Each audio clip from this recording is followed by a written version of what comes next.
5월 20일 월요일입니다. 어제 주일은 잘 보내셨지요? 항상 주의 은혜와 말씀의 은혜가 가득하시기를 바랍니다. 오늘 함께 묵상할 말씀은요, 열왕기상 19장 1절에서 10절입니다. 아합이 엘리야가 행한 모든 일과 그가 어떻게 모든 선지자를 칼로 죽였는지를 이세벨에게 말하니, 이세벨이 사신을 엘리야에게 보내어 이르되, 내가 내일 이맘때에는 반드시 내 생명을 저 사람들 중 한 사람의 생명과 같게 하리라. 그렇게 하지 아니하면 신들이 내게 벌 위에 벌을 내림이 마땅하니라 한지라.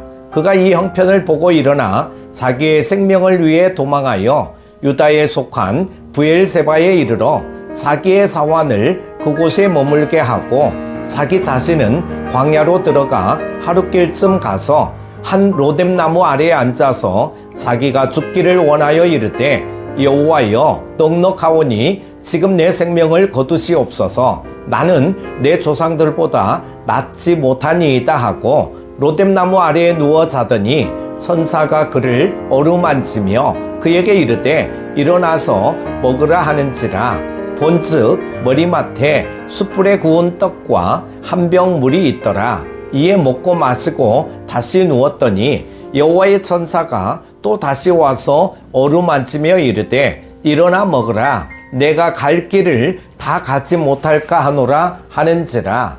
이에 일어나 먹고 마시고 그 음식물의 힘을 의지하여 40주 40야를 가서 하나님의 산 호렙에 이르니라. 엘리야가 그곳 굴에 들어가 거기서 머물더니 여호와의 말씀이 그에게 임하여 이르시되, 엘리야야, 내가 어찌하여 여기 있느냐? 그가 대답하되, 내가 만군의 하나님 여호와께 열심히 유별하오니 이는 이스라엘 자손이 주의 언약을 버리고 주의 제단을 헐며 칼로 주의 선지자들을 죽였음이오며, 오직 나만 남았거늘 그들이 내 생명을 찾아 빼앗으려 하나이다. 아멘. 에녹과 엘리야는 성경에서 죽음을 경험하지 않은 두 사람입니다. 그런데 정작 엘리야는 하나님께 죽음을 구한 적이 있습니다. 열왕기 저자는 그의 영적 침체를 서술하며 신앙인이 지금껏 하나님이 베푸신 은혜의 역사를 기억하는 것이 얼마나 중요한가를 보여주고 있습니다. 먼저 1절에서 4절은 생명의 주인은 누구인가에 대한 말씀인데요. 이스라엘의 왕은 아합이었지만 실권자는 시돈의 공주 이세벨이었습니다. 과거 솔로몬이 성전을 지을 때 백향목과 기술자들을 보내주었던 두로는 시돈의 이웃으로 모두 베니게에 속한 도시입니다. 솔로몬이 두로의 도움으로 성전을 지을 때부터 드리운 어두운 그림자는 결국 이스라엘이 베니게의 영향 아래 놓이는 결과를 초래하고 말았습니다. 이세벨은 여호와 하나님이 행하신 놀라운 역사에 대해 들었음에도 불구하고 엘리야를 죽이겠다고 으름장을 놓습니다. 여기서 생명이라는 말이 반복되는데요. 엘리야는 자기 생명을 위해 도망하고 또 로뎀나무 아래에서 자기 생명을 거두어 달라며 탄식하고 기도합니다. 생명을 주신 이가 하나님이심을 알면서도 낙담하면 신앙에 합당하지 못한 모습을 보일 수밖에 없습니다.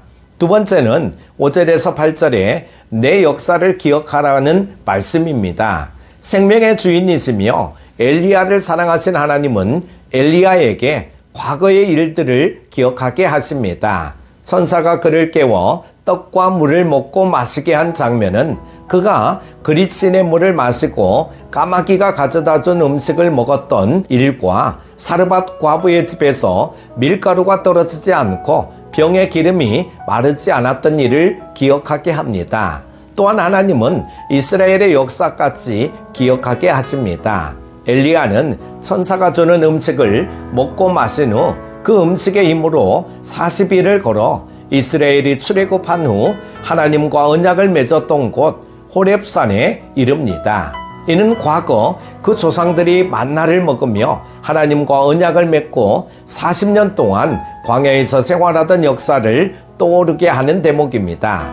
하나님은 그가 지금까지 지내온 것, 그리고 그 민족의 역사마저 모두 당신의 큰 은혜였음을 상기시키심으로써 회복의 역사를 일으키십니다.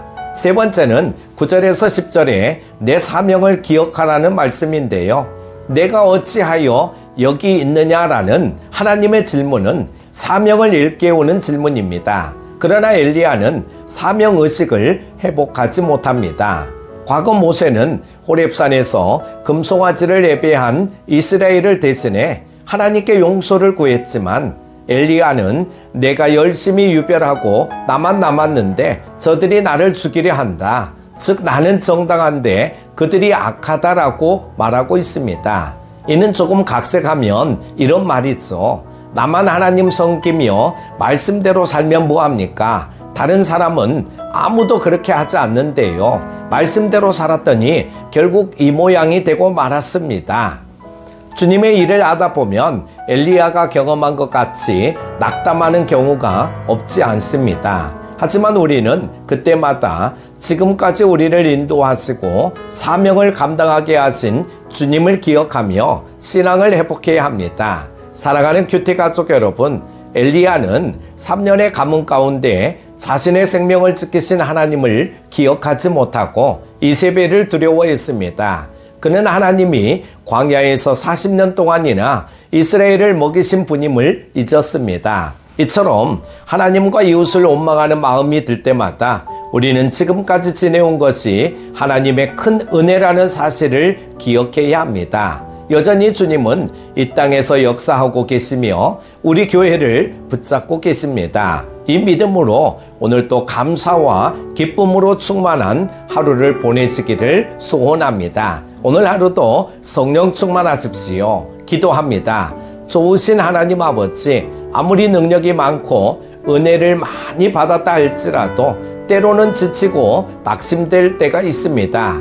영적으로 우리가 눌리고 지칠 때라도 변함없이 우리를 사랑하여 주시는 하나님만을 바라보며 승리하게 하여 주시기를 원합니다. 우리에게 들려주신 말씀을 기억하며 한 주간도 세상 가운데서 믿음을 잘 지키고 믿음의 선한 영향력을 흘려보내는 삶이 되게 하여 주시기를 원합니다. 오늘도 평안하게 하여 주실 주님을 찬양하며 예수님의 이름으로 기도드립니다. 아멘.